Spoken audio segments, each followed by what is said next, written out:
오늘 우리에게 주시는 하나님의 말씀, 시편 127편 1절로 5절의 말씀입니다.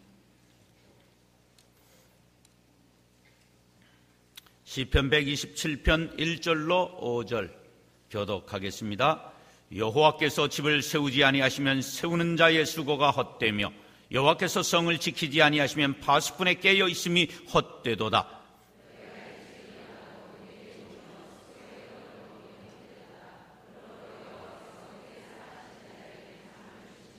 보라, 자식들은 여호와의 기업이요 태의 열매는 그의 상급이로다.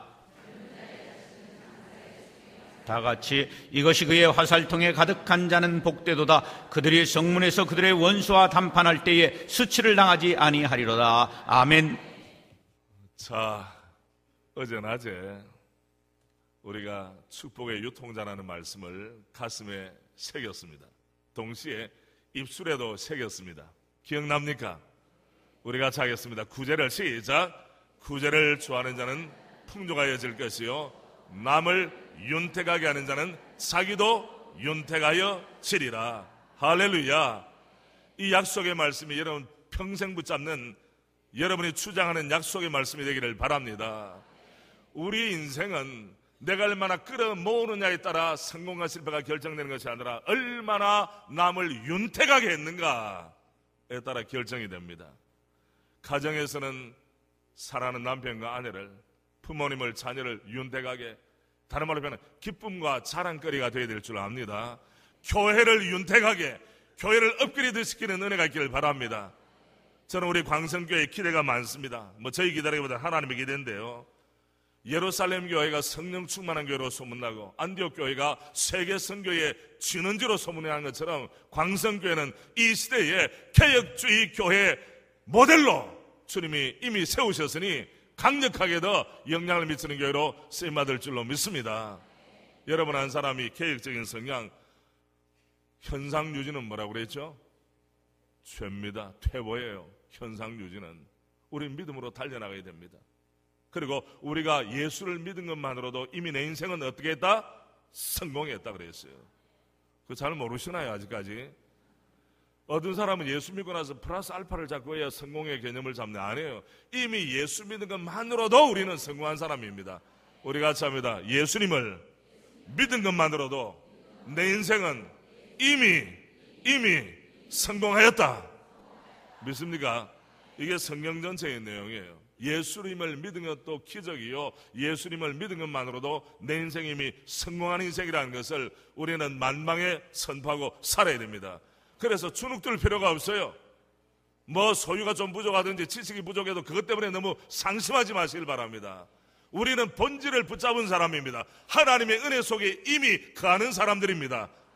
그렇기 때문에 변방에서 서성거리지 말고, 다른 사람과 비교해서 마음에 상처받지 말고, 이미 내게 주신 은혜만으로도 나는 주를 위해서 살리라 고백할 수 있는 사람입니다. 이런 면에서 저는 고린도전서 15장 10절 말씀, 내가 나 된 것은 하나님의 은혜로 된 것이니. 제 방에 가면 이만한 액자 큰 게 있어요. 월간 목회 발행인이신 평금 박정구 목사님께서 휘호를 써주셨는데 무엇을 써드릴까요? 그때 제가 말씀드렸습니다.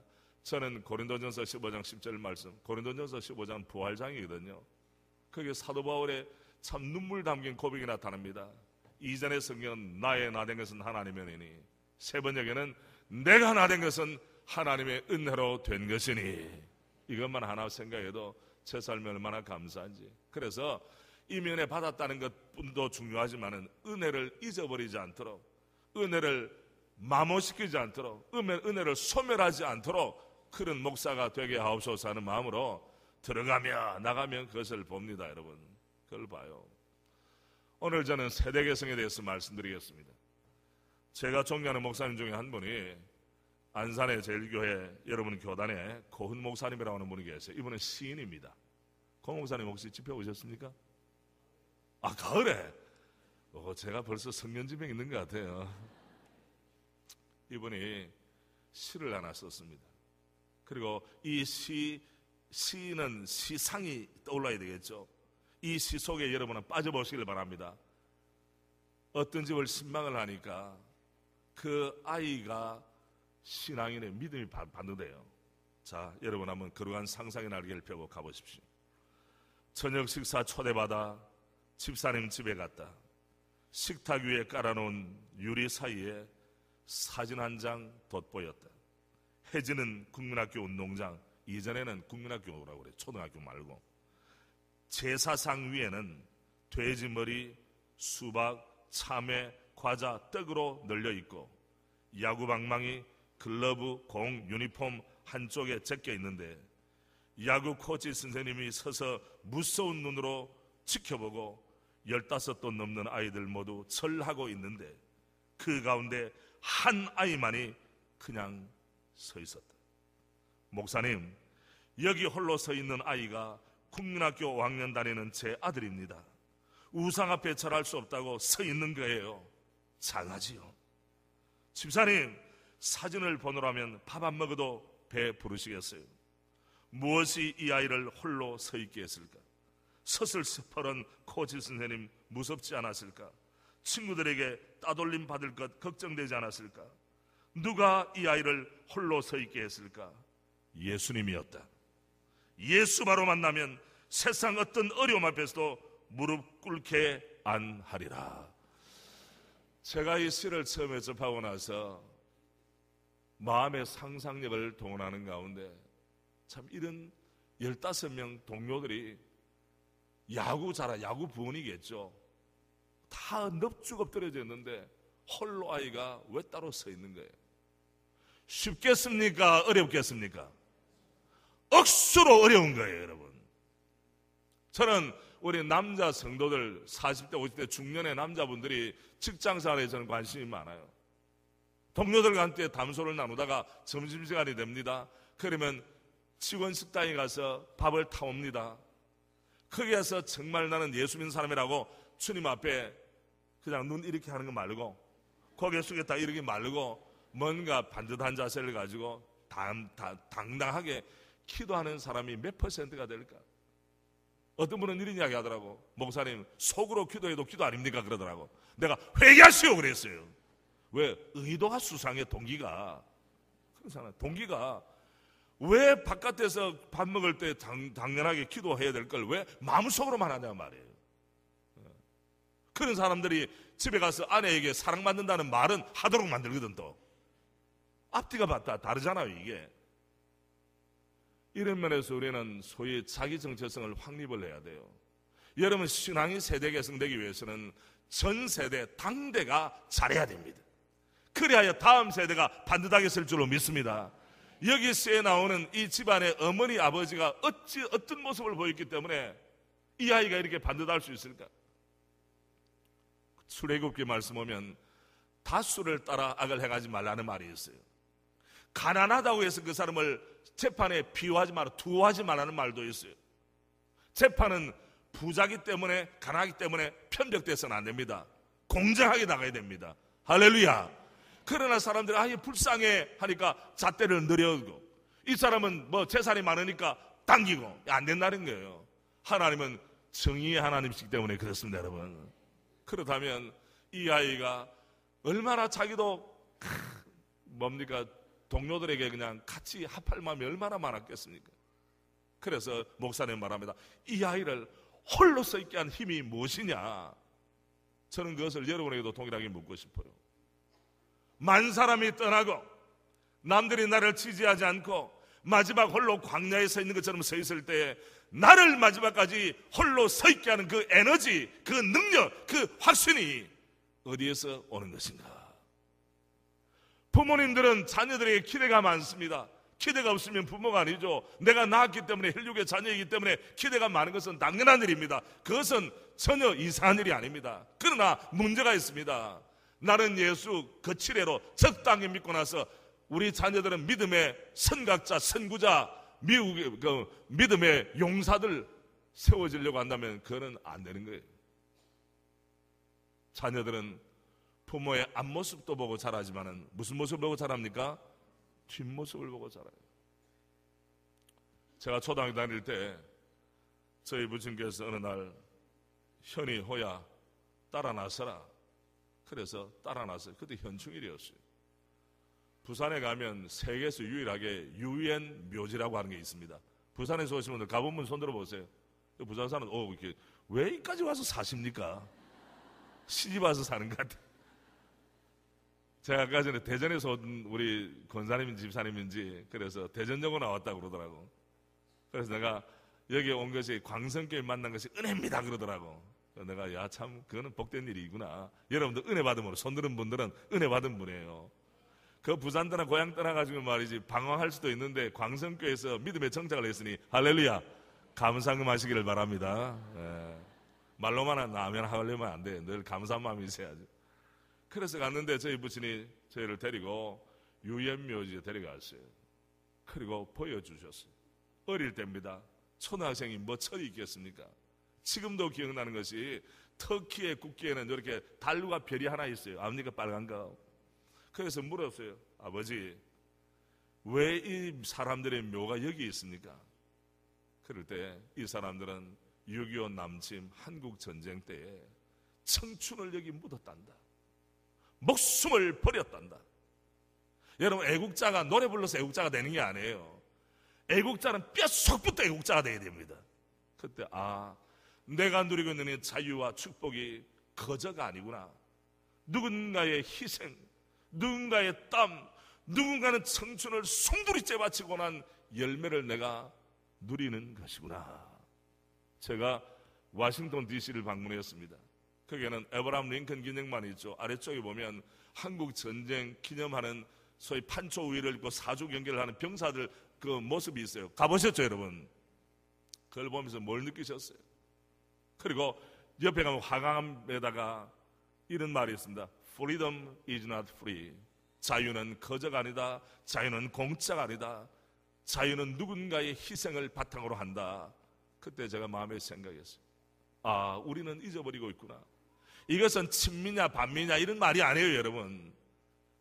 은혜 받은 것을 잃어버리면 배은망덕한 인간이 되는 겁니다. 배은망덕한 인간은 수준 이하의 인간이 되는 겁니다. 여러분 한 나라가 혈맹이 우방이 한 나라 동료 나라가 어려움을 당할 때 같이 도와주는 것 얼마나 축복된 일입니까? 그러면 여러분 그런 은혜를 받았으면 사람이 기본이 도리가 되어 있어야죠. 그렇잖아요. 산에 따라서는 그 마음이 맞을 수도 있고 틀릴 수가 있겠지만 그러나 인간의 기본은 배은망덕하면 안 된다는 거예요. 하물며 우리 인생의 죄인이 하나님의 영광 가운데 피조물로서 창조주 하나님의 십자가의 구속의 사랑과 은혜를 입고 나서 은혜를 받지 아니한 것처럼 산다면 이것보다 더 배은망덕하고 불효막심한 일이 있겠습니까 여러분?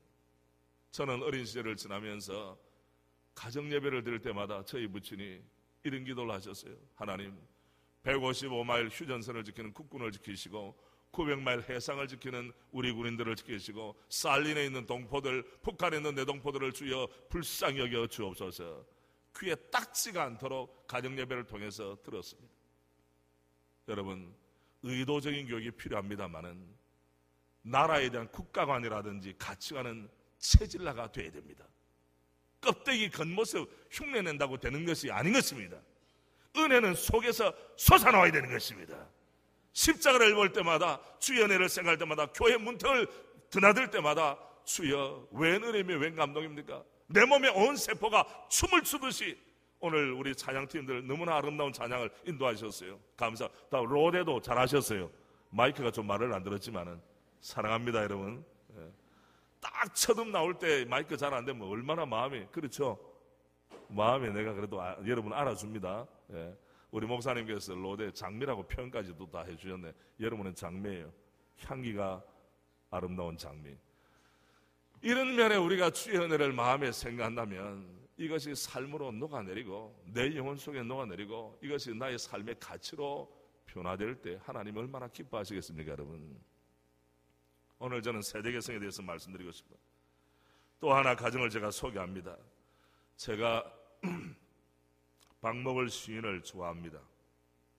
그 아드님이 박동규 교수 명예 서울대학에서 국문학을 가르치셨어요. 기억납니까? 텔레비도 한 번씩 나오는 분인데 이분이 아버지 박목을 시인을 생각하면서 그 시 속에 묻어있는 그 믿음, 신앙심에 대해서 말하는 부분이 있는데 이게 하루아침에 된 것이 아니에요. 뭐라고 말하는가 하면 이 박동규 교수님의 할머니가 어려운 가운데서도 믿음의 용사셨어요. 그래서 그 신앙의 DNA가 아버지 박목을 시인에게도 그리고 자기에게도 계승이 되었다. 아주 신앙 간증을 분명히 했습니다. 그 박목을 시인이 쓴 시 가운데서 어머니의 언더라인, 줄을 친 그런 언더라인이라는 시가 있습니다. 한번 들어보시겠습니까? 우리 어머니의 성경책, 가난과 인내와 기도로 일생을 보내신 어머니는 파주의 잔디를 덮고 잠드셨다. 묘가 거기 있는가 보죠. 오늘은 가배절, 흐르는 달빛에 산천은 젖었는데 이 세상에 남기신 어머니의 유품은 그것뿐이다. 가죽으로 장정된 모서리마다 헐어버린 말씀의 책. 어머니가 그으신 붉은 언더라인, 이전에 색연필을 가지고 감동이 되는 성경들 쭉쭉 그었잖아요. 당신의 신앙을 위한 것이지만 오늘은 이 순의 아들을 깨우치고 당신을 통하여 치고하신 분을 뵙게 된다. 동양의 깊은 달밤에 더듬거리며 읽는 어머니의 붉은 언더라인, 당신의 신앙이 지팡이가 되어 더듬거리며 따라가는 길에 내 안에 울리는 어머니의 기도 소리. 여기에서 우리는 신앙의 가문에 믿음이 전수되는 것을 볼 수가 있습니다. 여러분, 우리 대한민국 사람들의 DNA 속에는 한탕주의가 있어요. 대박주의가 있어요. 신앙의 세계는 대박은 없습니다. 한 걸음 한 걸음 믿음의 전진만 있을 뿐입니다. 신앙의 세계는 한탕 잘해가지고 가문이 새로워진다, 이런 법은 없습니다. 어머니의 기도의 무릎, 떨어지는 눈물 한 방울 한 방울 속에 자녀들의 영혼이 새로워지는 것입니다. 자녀들이 한 걸음 한 걸음 십자가 앞으로, 주님 앞으로 나오는 것입니다. 오늘 이 시간이 주여 우리 가문의 신앙의 세대 개성에 새로운 출발점이 되게 하시고 영적으로 심길전하는 은혜를 내려 주옵소서. 우리 마음에 결심을 해야 될 줄로 믿습니다. 요즘 아이들의 성공 조건이라고 하는 재미있는 글이 있어요. 할아버지의 체력. 왜? 아버지의 체력으로 못 감당하니까 할아버지가 보태줘야 돼요. 두 번째는 어머니의 정보력입니다. 엄마의 정보력. 여러분은 정보를 어디서 얻고 있습니까? 세 번째는 아이의 체력입니다. 왜? 체육관도 가야 되고 피아노도 쳐야 되고 학원을 다니다 보니까 뭐가 필요하다? 체력이 필요하다. 네 번째는 아빠의 무관심. 애들 갑자기 데리고 야 아빠 따라가자 이렇게 하면 안 된다는 거예요. 아빠는 무관심할수록 애에게 보탬이 된다는 거예요. 참 이 시대의 아버지의 자화상을 그려줍니다. 씁쓸합니다. 왜? 아버지는 교육의 문외한이기 때문에 어머니의 정보력을 바탕으로 하는 이 교육 체계를 허물어뜨리면 안 된다는 것입니다. 다섯 번째는 도우미 아줌마의 충성심. 왜? 살림을 다 살아야 돼. 어머니가 정보를 얻으러 여기저기 뛰어다니는데 도우미 아줌마가 정보력 여기 충성되게 해야 집안에 그래도 돌아가기 때문입니다. 진지한 고민을 하지 않을 수가 없습니다. 우리가 사랑하는 세대입니다. 여러분, 자녀들이 출세하는 것, 좋은 대학 가서 좋은 아내나 또 남편을 맞아가지고 사는 것, 우리의 로망인 거예요. 그것이 나쁘지는 않습니다. 그러나 다른 것을 다 가졌는데 주님 사랑하는 마음이 흐려졌다. 하나님의 말씀에 대한 존중함이 사라졌다. 부모 세대에 있던 이 신앙이 호련히 사라졌다면 무엇을 얻는다고 우리가 이야기할 수 있겠어요? 다 잃어버린 것입니다. 만 사람이 세상을 얻고 주님을 잃어버린다면 세상을 얻은 게 아니에요. 몽땅 다 잃어버린 것입니다. 이러한 중차대한 우리가 사명을 앞에 놓고 오늘 우리는 말씀을 펴고 있습니다. 자, 말씀 보시길 바랍니다. 1절 말씀 보면 여호와께서 집을 세우지 아니하시면 세우는 자의 수고가 헛되며, 이거는 주님의 전적인 통치, 주님의 주권을 말씀하고 있습니다. 여러분, 장로교회의 신학의 가장 중요한 부분이 뭔가 하면 하나님의 주권 사상입니다. 하나님은 내 인생을 통치하시고 우리 가정을 통치하신다 하는 이 사상, 이것이 확립되지 않으면 우리는 세상에 확신을 가지고 살 수가 없어요. 주님은 나를 아신다, 나를 사랑하신다, 나를 인도하신다, 나를 다스리신다. 불같은 신앙이 아니고는 이 험한 세상을 헤쳐나갈 수가 없습니다. 2절 너희가 일찍이 일어나고 늦게 누우며 수고의 떡을 먹으며 헛되도다. 여기 헛되다 하는 것은 주 안에서 되단 말이 아니라 주님 밖에서 이런 일을 하는 것도 궁극적인 면에서는 일순간에는 가치가 있다 할지라도 영원한 가치가 되지를 못한다, 이런 면에서 헛되다고 말합니다. 세 번째 3절 보라 자식들은 여호와의 기업이요 태의 열매는 그의 상급이라. 3절 우리 부모님들 같이 읽게 시작. 보라 자식들은 여호와의 기업이요 태의 열매는 그의 상급이로다. 보십시오, 우리에게 기업을 주셨어요. 주님이, 하나님이 상급을 주셨어요. 누굽니까? 우리 사랑하는 아들 딸들입니다. 나를 닮은 아들 딸들입니다. 이 아들 딸들을 나를 믿고 맡겨주셨어요. 품에 안겨주셨어요. 세상에 그 무엇보다도 소중한 존재를, 우리를 믿고 맡겨주셨어요. 구약이나 신약이나 관동하는 것은 뭡니까? 자녀들은 하나님의 상급이요 하나님의 기업이요 선물이다 하는 것을 분명히 알려주는 겁니다. 제가 이런 말씀을 드리면 떠오르는 장면이 생각납니다. 저희 부처는 교육에 있어서는 독특성이 있었어요. 그래서 결혼식에 신랑의 아버지가 신랑을 인도하겠다는 거예요. 잘 들으십시오. 지금 신부의 아버지가 신부를 딴딴딴딴 할 때 박자 맞춰 들어가는 거야 아름다운 일이죠. 그리고 앞에 기다리고 있는 신랑에게 가서 인계하고 여보게 사랑해주게 하면서 속으로 흐르는 눈물을 감추면서 신랑 아버지 자리에 앉습니다. 그때부터는 눈에 휑해요. 그게 일반 아버지들, 딸 가진 아버지들의 마음이래요. 그렇게 아깝대. 나는 딸을 안 키워봤으니까 모르지만은 좀 속이 시원할 것 같은데, 여러분 저는 압니다. 딸들이 애먹이면 진짜 괴롭다고 그러더라고. 때리지도 못하고, 아들이 같으면 소리하다 그러지만은 딸들이 뭐라고 그러면 울면 이렇게 하면 참 이거 어떻게 도리가 없다고 그러더라고. 또 나는 알고 있으면 딸들이 그렇게 방 청소를 안 한다고 하는 걸 일단 알아요. 난 아들들만 자기 청소 안 한 줄 알았는데 그러더라고. 딸 가진 부모가, 목사님 말도 마세요, 말도 마세요. 딸들이 청소하는 건 진짜 못 말립니다. 제가 정보를 좀 가지고 있죠.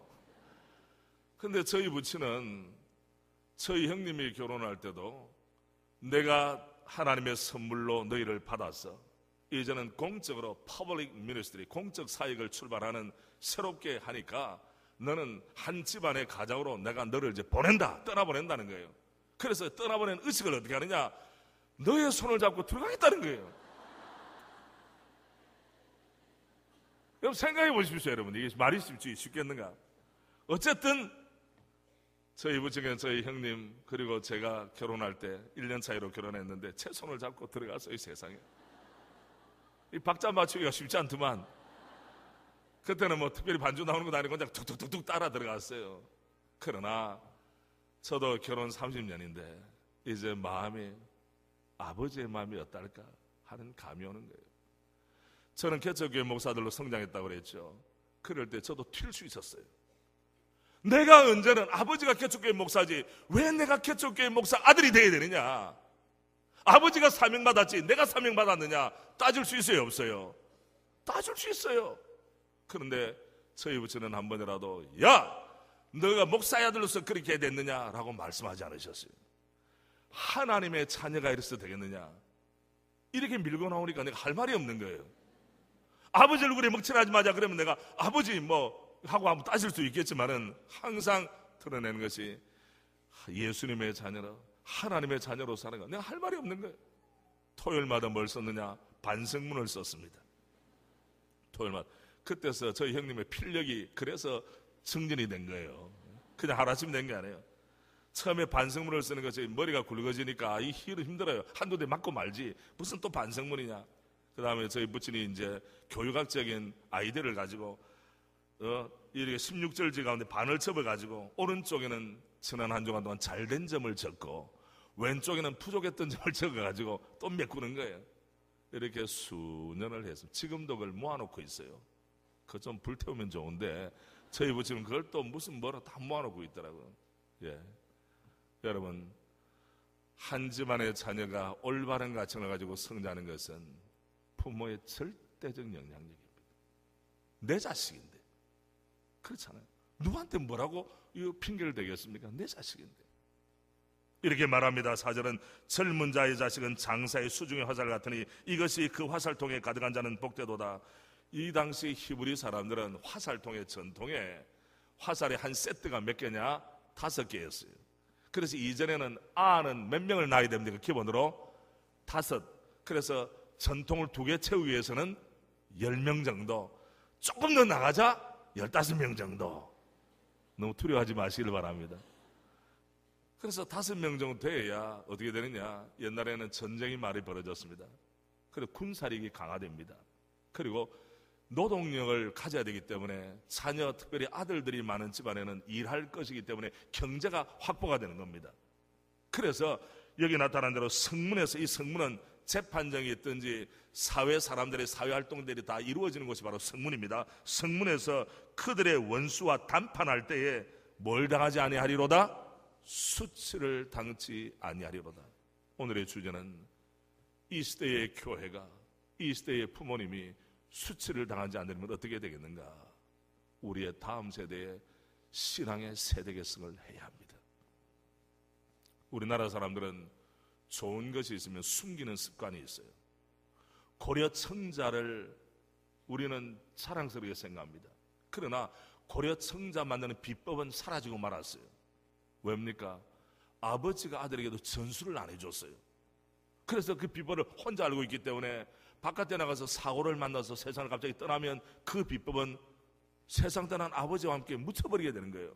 그래서 역사를 볼 때도 연속의 역사냐, 개성의 역사냐, 단절의 역사냐, 선의 역사냐, 점의 역사냐가 나타나는 겁니다. 제가 미국에서 공부를 할 때 도서관에 가면 뭐가 있는가 하면 페이퍼 가운데 제일 잘된 페이퍼를 전시를 합니다. 우리나라는 제일 잘 쓴 것이 남에게 보여줍니까? 안 보여줍니까? 안 보여줘요. 손해본다는 개념 때문에. 이게 똑똑한 것 같지만 똑똑한 게 아니에요. 전체적인 면에서 볼 때 가장 잘된 A+ 된 엑셀런트한 페이퍼를 말이죠, 본인에게 동의를 구해서 교수님들이 이 과목에서는 이것이 잘 쓴 페이퍼다 그러면 흉내라도 내면 P+는 되는 거예요. 아시겠습니까? 전체가 업그레이드 돼야 되는 거예요. 그러나 혼자서 내가 A+ 받았지, 이거는 절대 내 동료들이 봐서는 안 돼, 숨겨놓으면 개인적으로는 점수는 잘 받을지 모르나 전체는 뭡니까? 하향 조정이 되는 겁니다. 이것이 바로 점의 역사, 단절의 역사가 되는 것입니다. 이런 면에서 부모의 신앙이 아무리 좋다 할지라도 단절되면 안 된다는 거예요. 주님은 뭐에 관심이 있습니까? 신앙의 세대계승에 관심이 많습니다. 믿습니까, 여러분? 어떻게 하면 신앙의 세대계승을 우리가 올바로 할 수가 있겠는가? 오늘 말씀을 통해서 봅니다. 타이밍이 맞아야 됩니다. 조금 전에 읽은 4절 5절에 보면 젊은 자의 자식은 장사의 수중화살 같으니, 젊은 자의 자식이니까 애들은 얼마나 더 어리겠어요. 여러분, 영적인 교육은 결정적인 시기를 붙잡는 것이면 타이밍이 맞아야 됩니다. 인생에 있어서 결정적인 시기가 있습니다. 어떤 교육학자 이렇게 말했습니다. 신앙교육에는 오늘, today, 오늘이 있을 뿐이다. 많은 것들은 우리를 기다리고 있습니다. 하지만 우리 아이들은 기다려주지 않습니다. 지금 이 순간에도 아이들의 뼈는 단단해지고 있고 피는 만들어지고 있으며 감각은 발달하고 있습니다. 아이들에게 우리는 내일이라고 말할 수 없습니다. 그들의 이름은 오늘, today입니다. 무슨 말씀인가 아세요? 오늘을 놓쳐버리면 뭐도 없다? 내일도 없다는 거예요. 오늘의 우리 자녀들을 믿음으로 반듯하게 하지 않으면 내일은 기대할 수가 없다는 것을 말씀해 주고 있어요.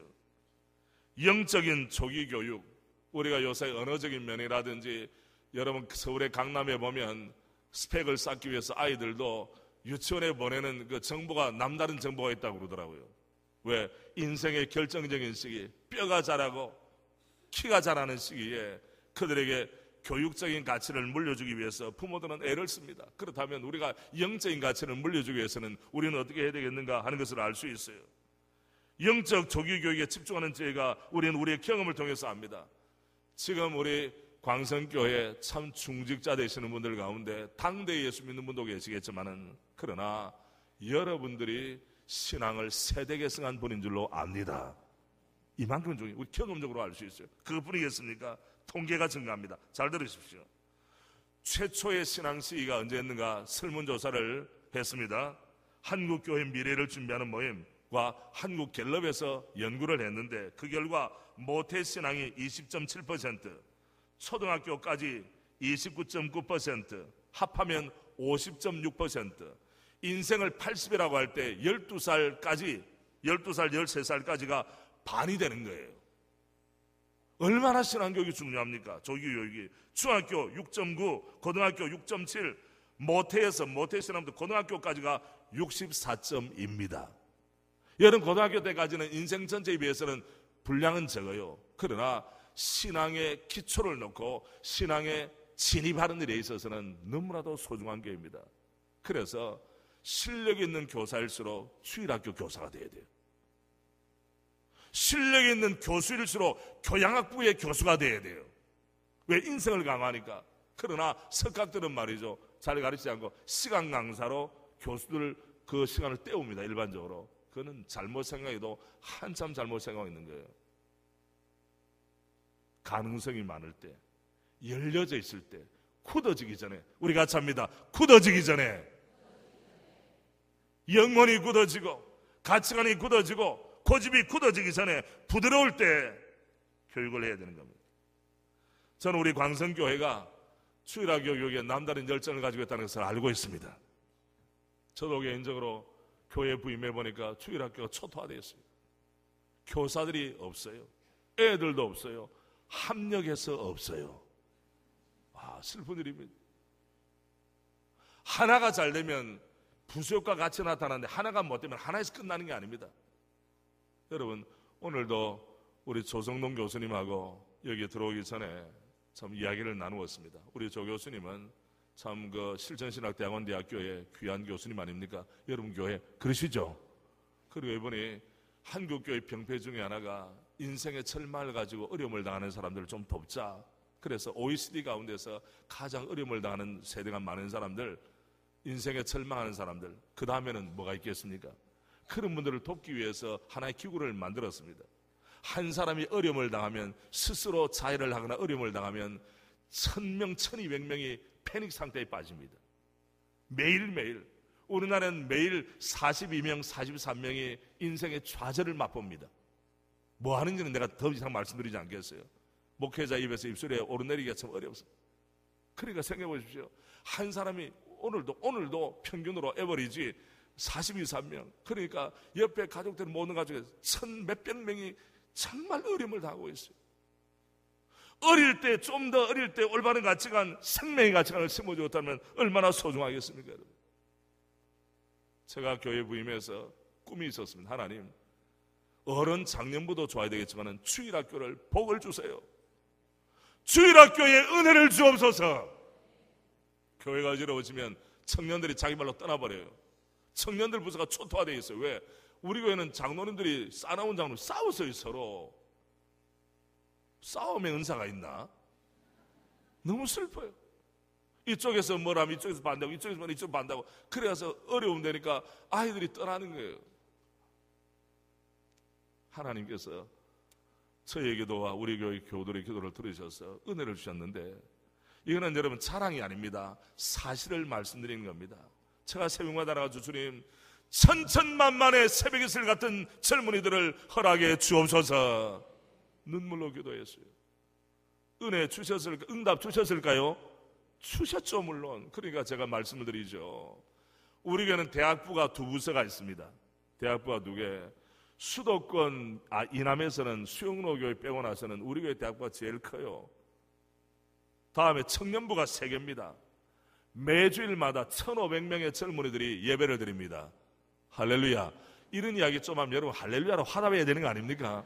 광성교회 은혜롭고 좋지만은 새로운 교회도 좀 발전합시다, 여러분. 예. 떠나갔던 청년들이 말이죠, 돌아왔어요. 은혜를 받았어요, 이 친구들이. 수년 전에 우리 교회는 헌신 예배를 안 드립니다. 왜? 한국교회 병폐 중에는 헌신 예배, 헌신한다고 하지만 헌신 안 하더라고. 이것이 반복되면 감각이 사라져요. 헌신, 무슨 헌신? 그래서 이름을 안 붙이는데 두 가지만 합니다. 하나는 뭔가 하면 주일학교 교사들, 3D 업종에 종사하는 교사들. 세상의 선생님은 월급도 받고 존경도 받고 다 하는데 교회 학교 선생님들은 정말 3D 업종이라고 그러더라고. 특별히 중등부, 여기 중등부 선생님들 손 들어보세요. 중등부. 존경마다 마땅한 분들입니다. 중등부 선생님들. 좀 많이 와야 되는데 별로. 예. 예. 야, 역시. 중등부의 다른 이름은 럭비공입니다. 이놈들이 어디로 튈지를 몰라요. 정말 중등부 교사 힘듭니다, 여러분. 중등부 교사인 우리 남편이 있으면 위로해 주시고 격려해 주시고 부인들이 있으면 팍팍 밀어주시기를 바랍니다. 주일학 교사를 위한 헌신 예배가 있어요. 또 하나는 뭔가 하면 젊은이들 이제 새로운 학교가 돼가지고 파송하는 의식이 있어요. 나는 캠퍼스의 선교사다 하는 마음을 가지고 파송합니다. 그럼 카이스트라든지 뭐 충남대학이라든지 여러 대학 학생들이 같이 나오죠. 그리고 교수님들은 뭘 하느냐, 학생들이 새로운 학기를 맞이해서 그 학교에 있는 아이들을 다 모읍니다. 학생들을. 그러면 교수님들은 피자를 내야 돼요. 짜장면 곱빼기를 내든지 피자를 내든지. 저는 피자를 50판을 시켰다고 그러더라고. 할렐루야. 여러분, 새로운 교회 집사님들이 교수로서 피자 많이 샀다는 거 기뻐해 주시길 바랍니다. 예. 그래가지고 애들이 잘 먹었다고 그러더라고. 어느 날 대학생들 헌신 예배를 드렸는데 저도 회중석에 우리 목사님처럼 앉아 있었어요. 근데 물밀듯이 하나님 은혜가 임했어요. 이전에 대학생 몇 명 없을 때 초토화가 된 대학부 하나님 은혜 주세요. 은혜를 주셨어요. 여러 대학생들이 왔고 청년들이 와 있잖아요. 그래서 제가 일어섰습니다. 그리고 회중석을 향해 말했습니다. 장로님들 나오시길 바랍니다. 그래서 우리 시무장로님들, 협동장로님 다 나왔어요. 그리고 회중석에 앉아있는 우리 젊은이들이 약속을 했습니다. 주님 오실 때까지 우리 새로남교회는 어른들의 불찰이나 어른들의 다툼 때문에 여러분의 마음에 결코 못을 박지 않겠습니다. 여러분을 사랑합니다. 해서 위에서 온 장로님들이 절을 해서 90도 각도로 격려를 했어요. 그때 반응이 가정교육 잘 받은 아이들은 일어서서 절을 받고 그냥 보통은 앉아서 절을 받고 그 가운데 조금 깨있는 애는 앉아서 고개 숙여 절을 받고 아름다운 장면이었습니다. 저는 그 장면을 지금 잊지 못해요. 여러분, 기성세대가 사고를 치면 다음 세대가 불벼락을 맞습니다. 지금도 많은 교회, 젊은이들이 떠나는 교회, 여러분 광성교회가 대한민국의 교회 다가 아니잖아요. 지금도 수많은 교회가 전부 떠나는 이유가 뭡니까? 앞에 있는 목사님이나 장로님들이 서로 갈등이 있기 때문에 교회 안에서 서로 원수를 맺는 일이 있기 때문에 젊은이들이 배울 것이 더 없구나, 교회마저도 우리를 품어주지 않는구나, 다 떠나고 맙니다. 그러나 더 큰 문제는 뭔가 하면 떠나간 젊은이들이 다시 주 앞에 돌아오는 것이 바로 돌아올지 60이 돼서 돌아올지 죽는 때 임종의 때에 돌아올지 아니면 영원히 돌아오지 않을지 누가 알고 있습니까? 누가? 아무도 모르는 거예요. 이것만 생각하면 여러분 정말 소름이 끼치는 거예요. 저는 확신하는 것이 대학생 한 사람이 자기 발로 교회로 들어오는 것은 기적 중의 기적이라고 믿습니다. 그 무신론이 판치고 교수님들이 자기 지식을 자랑하는 그곳에서 하나님의 말씀 가치관을 가지고 신앙을 올바로 지킨다는 것이 기적 아니고 무엇이겠습니까, 여러분? 그 젊은이들은 날마다 투쟁과 전투 가운데 있는 거예요. 무신론 산상하고 싸우는 싸움의 현장에 있는 거예요. 이런 면에서 젊은이들이 많은 광성교회, 하나님이 복을 주셨으니까 한국교회 젊은이들을 위하여 아름답게 쓰임 받으시기를 바랍니다. 우리 새로운 교회 힘을 보태겠습니다. 성경이 뭐라고 말합니까? 잠언 22장 6절 암송하죠. 마땅히 행할 길을 아이에게 가르치라. 그러면 늙어도 그것을 떠나지 아니하라. 마땅히 할 길을 누구에게 가르치라고요? 노인에게 가르치라. 물론 노인도 필요합니다. 젊은이에게 가르치라 필요합니다. 그러나 마땅히 할 길 아이에게 가르치라고 그랬어요.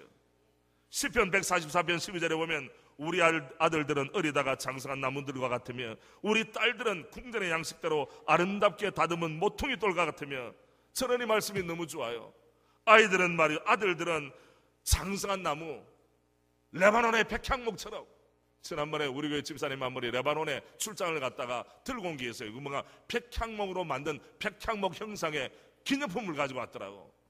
그리고 한참 있다가 거기에 부대에 파견된 유엔 그 산하에 파견된 평화유지군에 갔다 온 젊은이가 또 하나 들고 왔어요.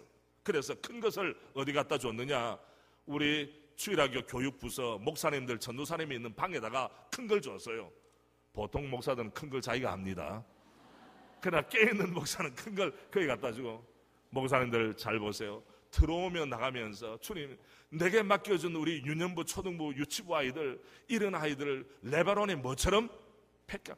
야, 대단합니다. 레바논의 국기에 뭐가 그려져 있을까요? 백향목이 그려져 있어요. 백향목은 궁전을 짓는 데 쓰임 맞습니다. 성전을 짓는 데 쓰임 맞습니다.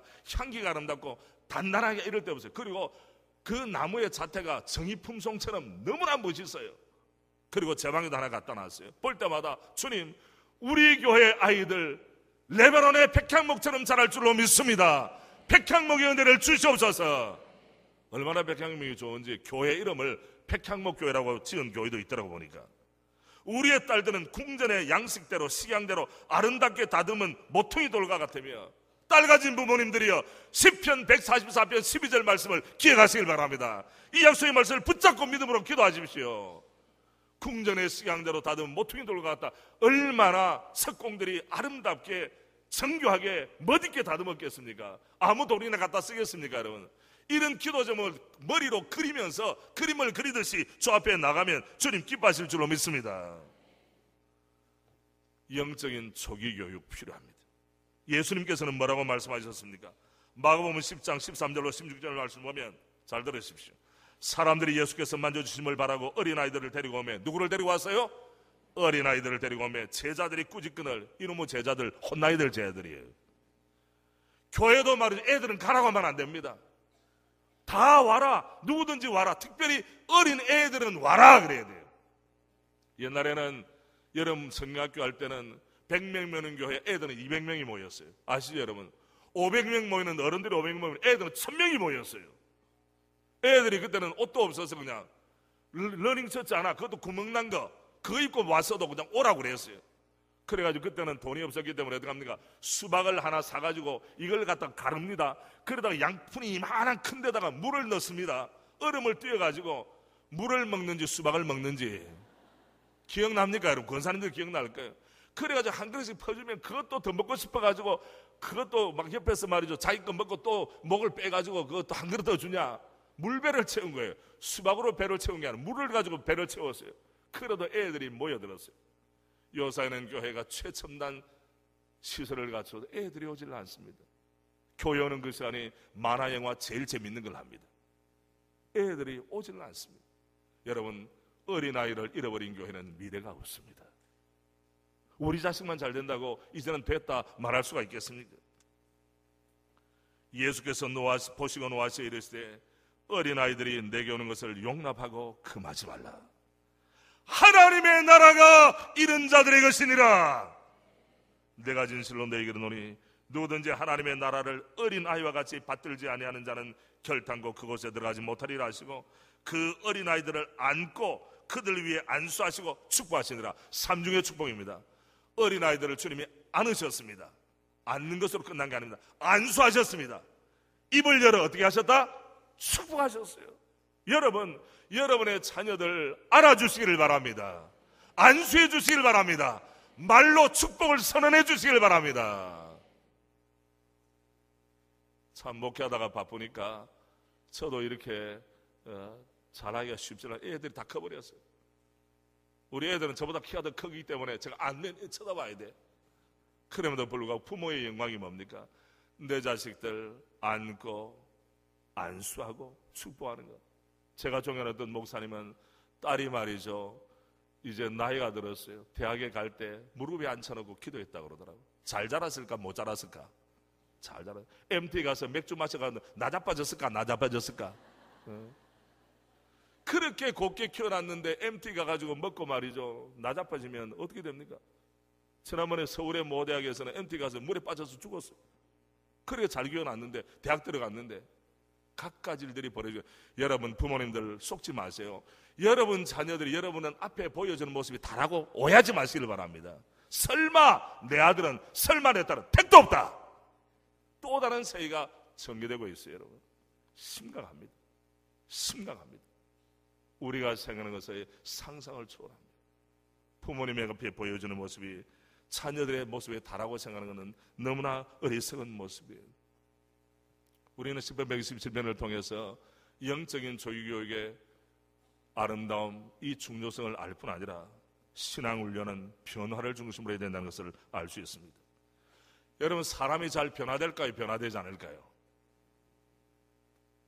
다시 한 번 말씀, 억수로 변화되지 않습니다.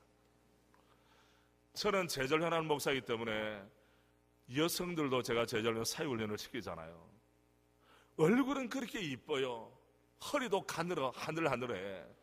언뜻 보면 가을의 코스모스처럼 너무나도 품격도 있고 하늘하늘해. 그러나 그 속에 고래 심줄이 자리 잡고 있을 줄이야.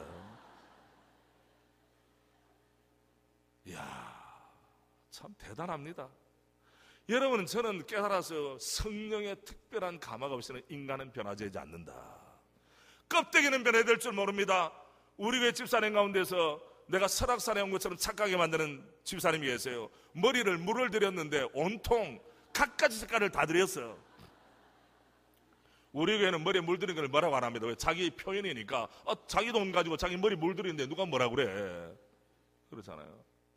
그래서 머리에 물들이는 게 한두 시간이면 끝나요. 그러나 영혼을 하나님의 진리로 물들이는 데 있어서는 평생이 필요하다는, 평생이. 이게 교육학적 원리예요. 앞에서 네 그냥 아멘 한다고 해서 답이 안 하느냐?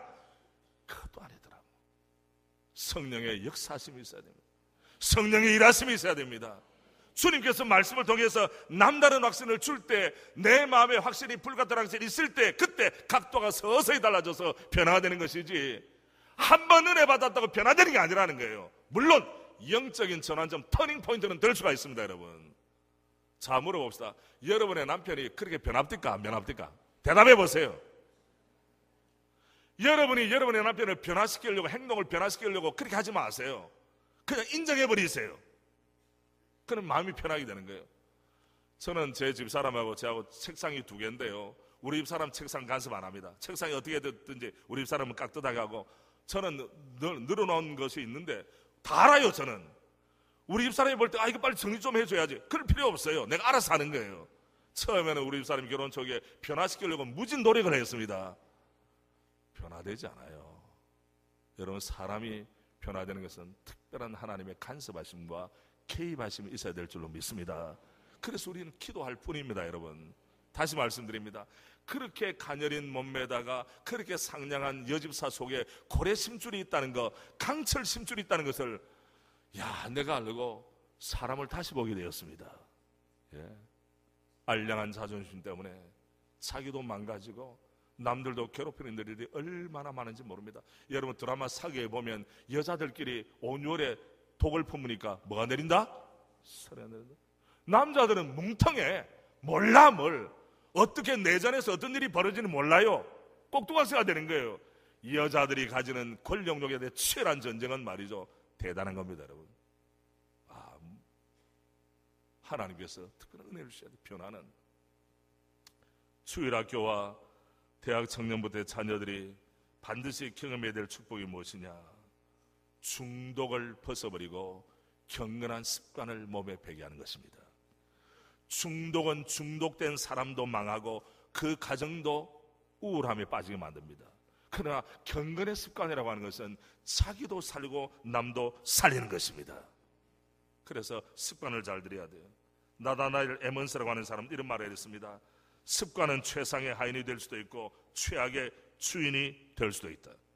또 어떤 분은 말했습니다. 당신의 삶의 질은 당신의 습관에 의해 결정된다. Your habits will determine your quality of life.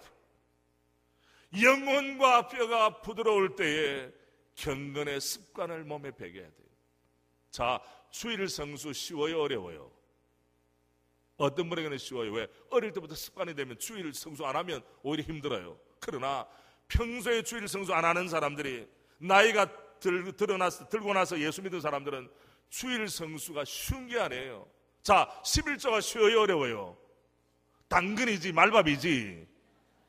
너무 쉬워요. 당연하니까. 그러나 11조 문턱에 걸려 넘어진 사람이 있을까요, 없을까요?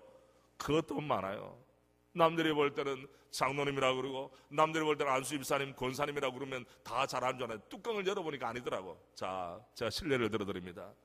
지난 가을에, 지난 겨울이죠, 새해를 앞두고 우리 교회 직분자 임명을 하려고 했습니다. 다른 곳에 이사를 오셨어요. 아마 파주나 고향에서 이사 온지는 몰라요. 그래서 10년을 집사를 했다고 그러니까 예우를 하는 차원에서 그럼 우리 교회에 오셔서 6개월 1년 지났으니까 집사님 직분을 당연히 드려야죠.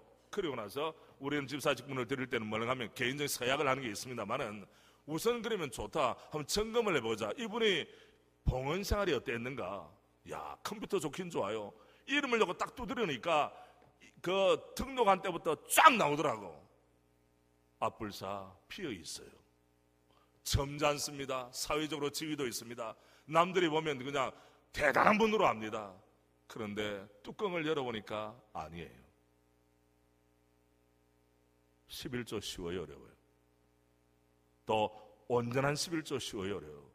여러분, 11조는 흉내내서는 안 됩니다. 온전해야 됩니다. 온전하다만 주님은 그리 낄 것이 없어야 된다는 말이죠. 야, 온전한 11조 쉽지 않더라고.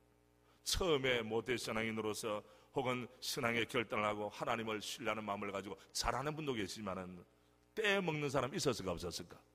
있었어. 특별히 바캉스 시절에 없더만.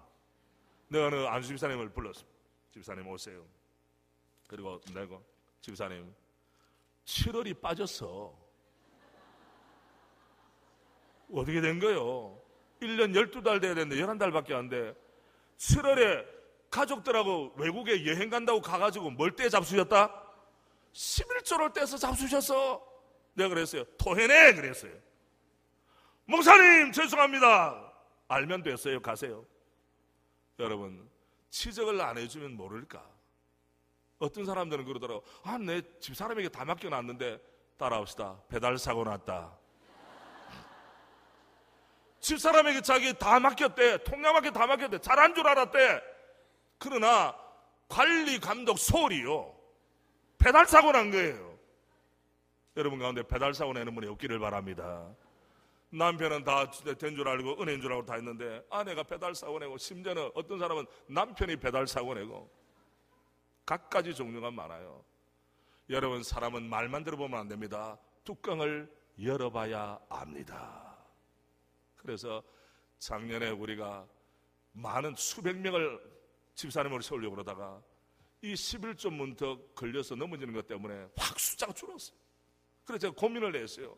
이 사람들이 마음에 억하심령을 가질 텐데, 아, 새로운 교회는 대수냐, 다른 교회 갔으면 내가 장로도 됐을 텐데, 그러면 가려면 가라. 직접 말하지 않고 혼자서, 상처는 주면 안 되니까 혼자서.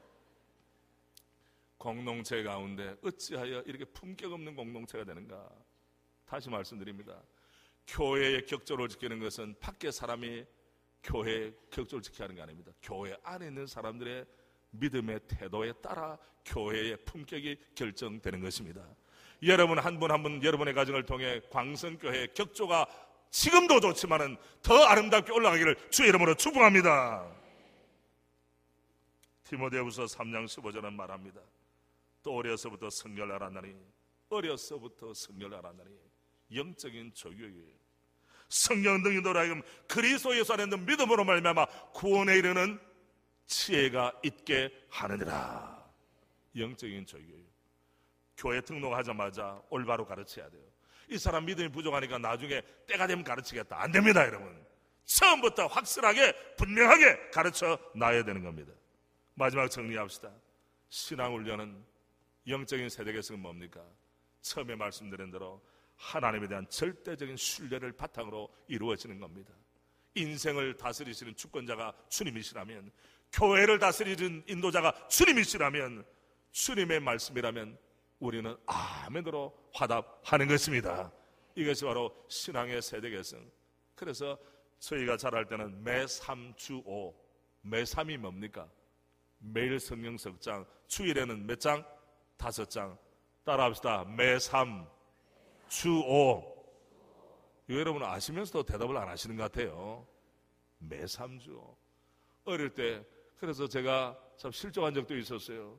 저희 부처님 귀에 딱지가 않도록 정호야 성경 읽었니? 밥 먹기 전에 성경 읽어라. 듣기가 싫었어요. 그래서 제가 그 질문에 답을 하기 위해서 시편 117편을 애용한 적이 있습니다. 왜? 2절밖에 안 되거든요. 시편 119편은 176절까지 있어요.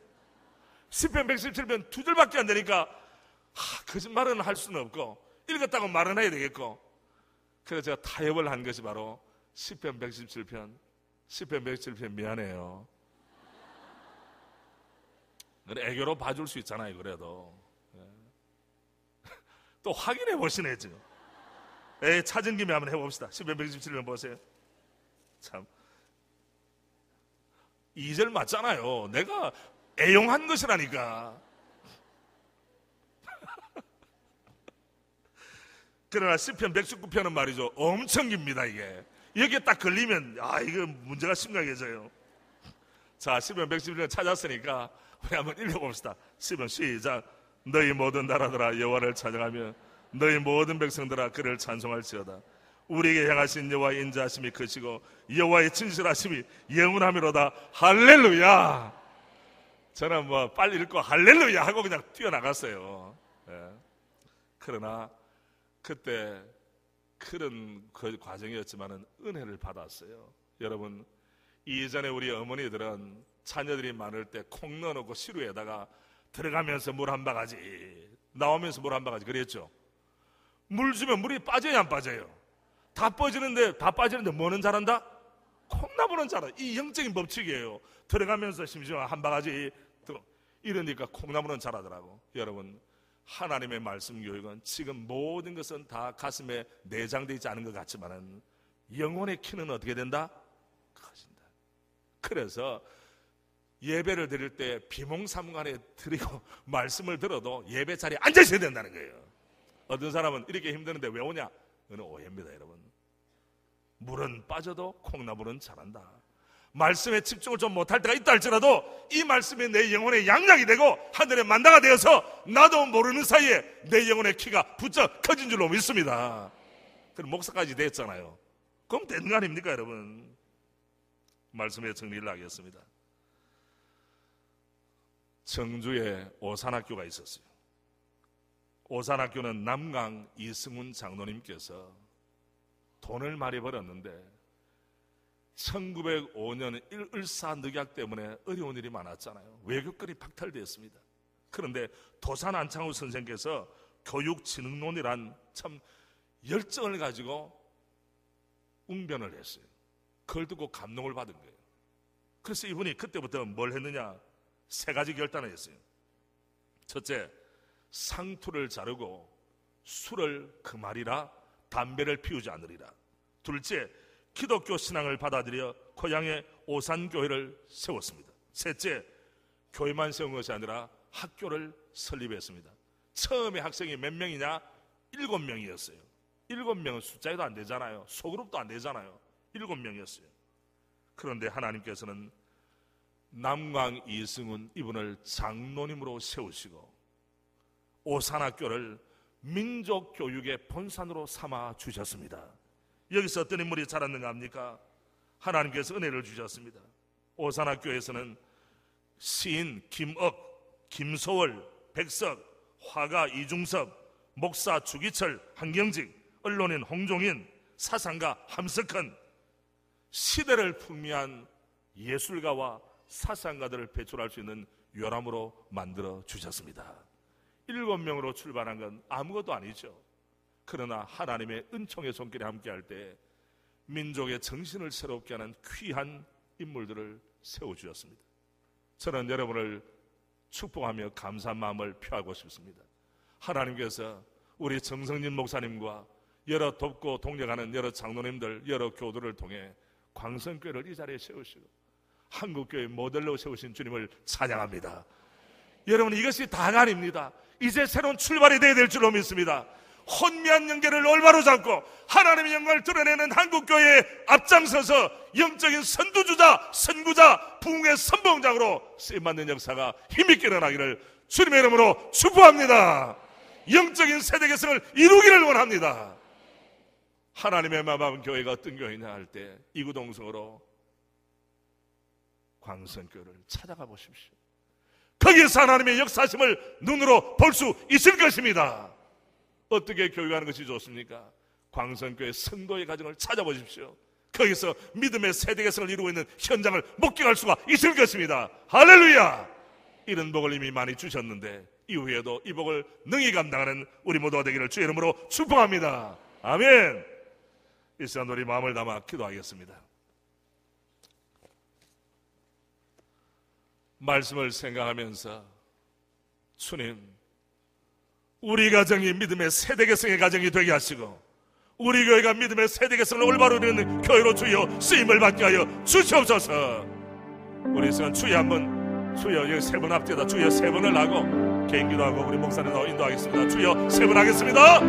주여, 주여, 주여.